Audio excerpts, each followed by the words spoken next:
Hello everyone, ഇനി നമുക്ക് എങ്ങനെയാണ് വീട്ടിൽ തന്നെ എളുപ്പത്തിൽ ക്ലേ ഉണ്ടാക്കിയെടുക്കാമെന്ന് നോക്കാം.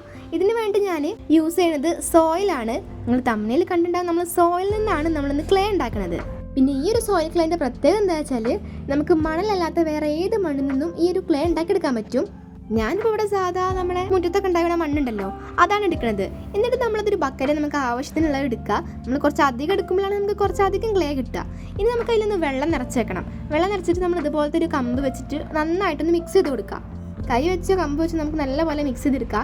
ഇതെന്തിനാ ചെയ്യണമെന്ന് വെച്ചാൽ നമുക്ക് അതിൻ്റെ ഉള്ളത്തെ ആ ഒരു വേസ്റ്റ് ആയിട്ടുള്ള ഐറ്റംസ് ഉണ്ടല്ലോ, ഈ ഇലകളും അതുപോലത്തെ പ്ലാസ്റ്റിക്സ് അങ്ങനെ എന്തെങ്കിലും ഉണ്ടെങ്കിൽ അതും എല്ലാം നമുക്ക് ഇതിൽ നിന്ന് റിമൂവ് ചെയ്തെടുക്കാൻ വേണ്ടിയിട്ടാണ് ഈ ഒരു സ്റ്റെപ്പ് ചെയ്യുന്നത്. പിന്നെ ഈ ഒരു വീഡിയോയിൽ ഞാൻ എങ്ങനെ ഇത് ഉണ്ടാക്കണം എന്നുള്ളൊരു ഡീറ്റെയിൽ വീഡിയോയിൽ പറയുന്നുണ്ട്. അപ്പോൾ എല്ലാവരും വീഡിയോ സ്കിപ്പ് ചെയ്യാണ്ട് തന്നെ കാണുക. നിങ്ങൾക്ക് വല്ല ഡൗട്ട് ഉണ്ടെന്നുണ്ടെങ്കിൽ കമൻറ്റിൽ പറഞ്ഞാൽ മതി, ഞാൻ റിപ്ലൈ ആയിട്ട് തരാം.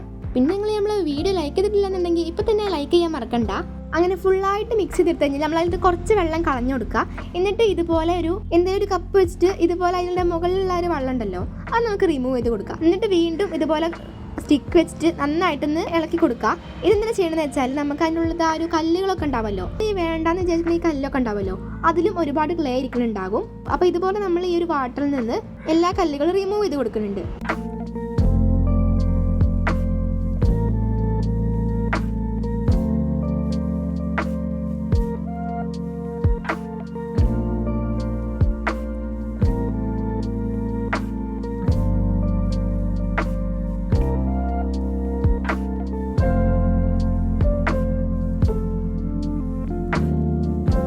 അങ്ങനെ എല്ലാം അത് റിമൂവ് ചെയ്ത് കൊടുക്കുമ്പോൾ ഇതുപോലെ നമുക്ക് ഒരു വാട്ടർ മാത്രമായിട്ട് കിട്ടും. ഇതിൽ പിന്നെ കുറേ തരികളൊക്കെ ഉണ്ടാവും, മണൽ തരികളൊക്കെ, അതൊക്കെ നമ്മളൊന്ന് അരിച്ചെടുക്കാനുണ്ട്. അതിനുവേണ്ടി ഞാൻ ഇതുപോലത്തെ ഒരു വലിയൊരു പാത്രം എടുത്തിട്ട് അതിലൊരു അരിപ്പ യൂസ് ചെയ്തിട്ട് അരിച്ചെടുക്കുകയാണ് ചെയ്യുന്നത്. ഇതുപോലെ നമ്മൾ ഒരു കപ്പിൽ നമ്മൾ ആ ഒരു വാട്ടർ എടുത്തിട്ട് ഇതുപോലെ അരിച്ചു കൊടുക്കുക. അങ്ങനെ എല്ലാം അതും നമ്മൾ അരിച്ചെടുക്കുന്നുണ്ട്.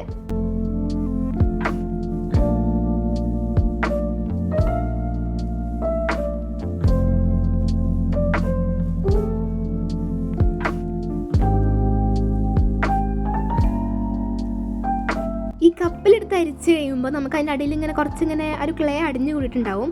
ആ ഒരു ക്ലേയും കൂടി നമുക്ക് എടുക്കാൻ വേണ്ടിയിട്ട് ഞാൻ ആ ഒരു ബക്കറ്റിലേക്ക് കുറേ കൂടി വെള്ളം ഒഴിച്ചിട്ട് വീണ്ടും ഇതുപോലെ അങ്ങോട്ട് അരിച്ചെടുക്കുകയാണ് ചെയ്യുന്നത്. ഇനി ഈ അരിച്ചെടുത്ത വെള്ളമൊക്കെ നമ്മൾ ഒരു പേപ്പർ യൂസ് ചെയ്ത് മൂടി വെക്കണം. ഏകദേശം നമ്മളൊരു 2-3 മണിക്കൂറൊക്കെ വെച്ചാൽ മതിയാവും. അപ്പോഴേക്കും നമുക്കിതിങ്ങനെ തെളിഞ്ഞ് കിട്ടും. ആ തെളിഞ്ഞ് വരുന്ന വരെ നമ്മളിങ്ങനെ വെക്കണം. ഇപ്പോൾ നമ്മുടെ അതിൻ്റെ മുകളിലുള്ള ആ ഒരു വാട്ടർ ഉണ്ടാവുമല്ലോ, അത് നമ്മൾ മെല്ലെ റിമൂവ് ചെയ്ത് കൊടുക്കുന്നുണ്ട്. ഈ ഒരു വാട്ടർ ഇളകിക്കഴിഞ്ഞാൽ നമ്മളെ ക്ലേ ഒക്കെ ആകെ മിക്സായി പോവും. അതുകൊണ്ട് തന്നെ നമ്മൾ സൂക്ഷിച്ച് ചെയ്യുക. ഞാൻ കുറേയൊക്കെ ഈ ഒരു കപ്പോടെ തന്നെ ചെയ്യാൻ നോക്കി. എന്നിട്ട് ഇതിനെ ലാസ്റ്റ് ഞാൻ സ്പോഞ്ച് യൂസ് ചെയ്തിട്ടാണ് ചെയ്യുന്നത്.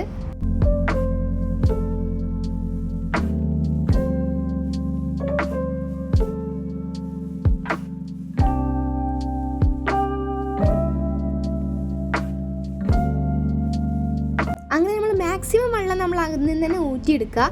എന്നിട്ട് നമ്മൾ വേറൊരു ബക്കറ്റിൽ ഇതുപോലൊരു തുണി വിരിച്ചു കൊടുക്കുക. നിങ്ങൾക്ക് പിന്നെ വിരിച്ചെടുക്കുന്ന തുണി കോട്ടൺ ആവാൻ വേണ്ടി ശ്രദ്ധിക്കുക. എന്നിട്ട് നമ്മൾ അതിലേക്ക് നമ്മൾ നേരത്തെ മാറ്റി ചെയ്ത വാട്ടർ ഉണ്ടല്ലോ, അത് ഇതുപോലെ ഒഴിച്ചു കൊടുക്കുക. അങ്ങനെ ഫുള്ളായിട്ട് ഒഴിച്ചു കൊടുത്തിട്ട് ലാസ്റ്റ് അത് ആ വാട്ടറൊക്കെ ഒന്നിങ്ങനെ ഇറങ്ങി വരുന്ന വരെ നമ്മൾ വെയിറ്റ് ചെയ്യുക. അങ്ങനെ കിട്ടിയതാണ് നിങ്ങൾ ഇപ്പോൾ ഈ കാണുന്നത്. ഇതിങ്ങനെ കിട്ടാൻ വേണ്ടി ഞാനൊരു ദിവസം വെച്ചിട്ടുണ്ടായിരുന്നു. ഞാനിത് ഓവർനൈറ്റാണ് വെച്ചത്. ഇതിപ്പോൾ ക്ലേ റെഡി ആയിട്ടില്ല, ഇനി നല്ലോണം ഡ്രൈ ആവാനുണ്ട്. അതുകൊണ്ട് തന്നെ ഞാൻ ഈ ഒരു ബക്കറ്റിൽ നിന്ന് ആ ഒരു തുണി റിമൂവ് ചെയ്തിട്ട് നമ്മൾ ഇതുപോലെ കെട്ടി വെക്കുകയാണ് ചെയ്യണത്. ഇങ്ങനെ ഞാനൊരു 3 മണിക്കൂർ വെച്ചിട്ടുണ്ടായിരുന്നു. ഈ ഒരു ടൈമിൽ നമുക്ക് ഇതിൽ നിന്ന് കുറേ കൂടി വെള്ളം നമുക്ക് ഇതിൽ നിന്ന് റിമൂവ് ആയി പോവും.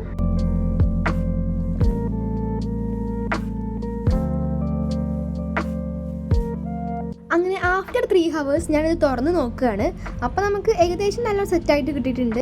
ഇപ്പോൾ നമ്മളെടുത്ത് ഈ ഒരു തുണി തന്നെ നമ്മളതൊന്ന് ഫുള്ളായിട്ട് പരത്തി വെച്ച് കൊടുക്കുക. ഈ ഒരു സംഭവം നമുക്ക് ഒരുപാട് നേരം വെക്കാൻ പാടില്ല. ഏകദേശം നമുക്ക് തന്നെ കണ്ടാൽ മനസ്സിലാവും, നമുക്ക് തൊടുമ്പോൾ തന്നെ ആ ഒരു സ്റ്റിക്കിനെസ് പോയി കിട്ടിയിട്ടുണ്ടാവും. ആ ഒരു ടൈം വരെ നമ്മൾ ഇതുപോലെ വെച്ചെടുക്കുക.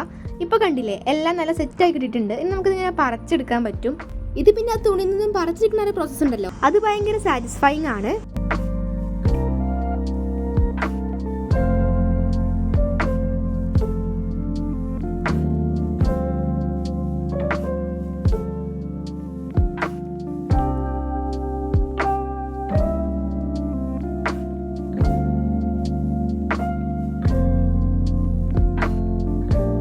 അങ്ങനെ നമുക്ക് നമ്മുടെ ക്ലേ സെറ്റായി കിട്ടിയിട്ടുണ്ട്.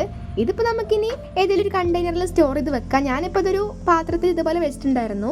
ഇങ്ങനെ ഈ പാത്രത്തിൽ ഇട്ട് വെക്കുമ്പോഴുള്ള പ്രശ്നം എന്താണെന്ന് വെച്ചാൽ അതിൽ നിന്ന് ഇല്ലാത്ത വെള്ളം ഇറങ്ങി വരും. അപ്പോൾ ആ ഒരു പ്രോബ്ലം മാറ്റാൻ വേണ്ടി ഞാൻ ഇതൊരു പേപ്പറിലേക്ക് ഇതുപോലെ കൊട്ടി കൊടുക്കുന്നുണ്ട്. എന്നിട്ട് ഒരു പ്രാവശ്യം കൂടി ഒന്ന് ഡ്രൈ ആക്കാമെന്ന് വിചാരിച്ചു. പിന്നെ നിങ്ങൾക്ക് കാണിച്ചു തന്നല്ലോ നമ്മളെ ക്ലേ എങ്ങനെ ഉണ്ട് എന്നുള്ളത്.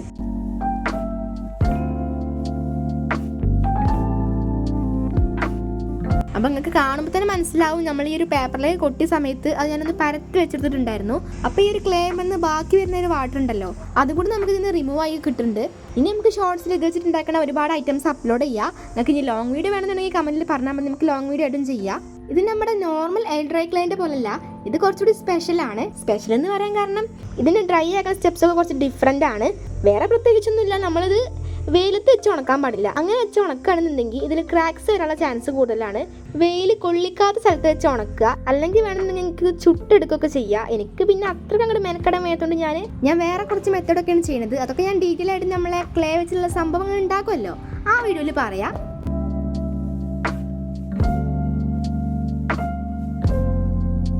ഇപ്പോഴാണ് നമ്മുടെ ക്ലേ പക്ക പെർഫെക്റ്റ് ആയിട്ട് കിട്ടിയിട്ടുള്ളത്. നല്ല സോഫ്റ്റ് ആയിട്ട് കിട്ടിയിട്ടുണ്ട്. ഇത് വെച്ചിട്ട് നമുക്കിനി എന്ത് ഐറ്റംസും ഉണ്ടാക്കാം. ഇത്രയും സിമ്പിളായിട്ട് നമ്മുടെ ചുറ്റുവട്ടത്തൊക്കെ ഉണ്ടാവണ സോയിൽ വെച്ചിട്ട് ഇതുപോലത്തെ അടിപൊളി ക്ലേ ഉണ്ടാക്കാൻ പറ്റും എന്ന് പറഞ്ഞു കഴിഞ്ഞാൽ അടിപൊളി തന്നെയല്ലേ. പിന്നെ ഈ ബീച്ച് സൈഡിലൊക്കെ ഉണ്ടാവുന്നവർക്ക് ഇത് ഉണ്ടാക്കാൻ പറ്റുന്നുണ്ടാവില്ല, കാരണം അവിടെയൊക്കെ ഈ ഒരു മണലിൽ ഉണ്ടാവുക. അങ്ങനത്തെ മണൽ വെച്ചിട്ട് ഇങ്ങനെ ഉണ്ടാക്കാൻ പറ്റുമോ എന്നുള്ളത് എനിക്ക് ഞാൻ അറിയില്ല. ഏതായാലും ഈ ഒരു സംഭവം നമുക്ക് അടിപൊളിയായിട്ട് കിട്ടിയിട്ടുണ്ട്. പിന്നെ ബാക്ക്ഗ്രൗണ്ട് നോയ്സ് ഉണ്ടാവാനുള്ള ചാൻസ് കുറച്ചധികം കൂടുതലാണ്, കാരണം ഇവിടെ ചെറുതായിട്ട് മഴയൊക്കെ പെയ്യുന്നുണ്ട്. ഈ ഒരു ക്ലേ സ്റ്റോർ ചെയ്ത് വെക്കാനായിട്ട് നിങ്ങൾക്ക് ഏറ്റവും അടിപൊളിയായിട്ട് ഉണ്ടാവുക പ്ലാസ്റ്റിക് റാപ്പ് ഉണ്ടാവുമല്ലോ, അതിൽ നമ്മൾ ചുറ്റി വെച്ചിട്ട് ഒരു എയർ ടൈറ്റ് ആയിട്ടുള്ള കണ്ടെയ്നറിൽ എടുത്തു വെക്കുന്നതാണ്. അങ്ങനെ വെക്കുകയാണെന്നുണ്ടെങ്കിൽ നിങ്ങൾക്ക് ഇത് എത്ര കാലം വേണമെങ്കിലും എടുത്തു വെക്കാൻ പറ്റും. അപ്പം ഇങ്ങനെ സംഭവം അടിപൊളിയല്ലേ. പിന്നെ ചിലരൊക്കെ പറയലുണ്ട് ഇതിനൊരു ബാഡ് സ്മെല്ലൊക്കെ ഉണ്ടാവുമെന്ന്. ഞാനിപ്പോൾ ഇത് ഉണ്ടാക്കി വെച്ചിട്ട് ഒരു 2-3 ദിവസമായി, ഇതുവരെ ആയിട്ട് അങ്ങനെ ഒരു സ്മെല്ലൊന്നും ഉണ്ടായിട്ടില്ല. നിങ്ങളിത് കറക്റ്റായിട്ട് ആ ഒരു സ്റ്റെപ്സ് ഒക്കെ ഫോളോ ചെയ്തിട്ടാണ് ചെയ്യണമെന്നുണ്ടെങ്കിൽ ഒരു സ്മെല്ലും ഉണ്ടാവില്ല, നല്ല അടിപൊളിയായിട്ട് തന്നെ കിട്ടും. ഏതായാലും ഇത്രയും കഷ്ടപ്പെട്ട് ചെയ്തതല്ലേ. നിങ്ങൾക്ക് വീഡിയോ ഇഷ്ടപ്പെട്ടാൽ എപ്പോഴും പറഞ്ഞ പോലെ തന്നെ ലൈക്ക് സബ്സ്ക്രൈബ് ചെയ്യാൻ മറക്കണ്ട. പിന്നെ നിങ്ങളുടെ അഭിപ്രായങ്ങളൊക്കെ കമൻ്റ് ആയിട്ട് അറിയിക്കുക. ടാറ്റാ.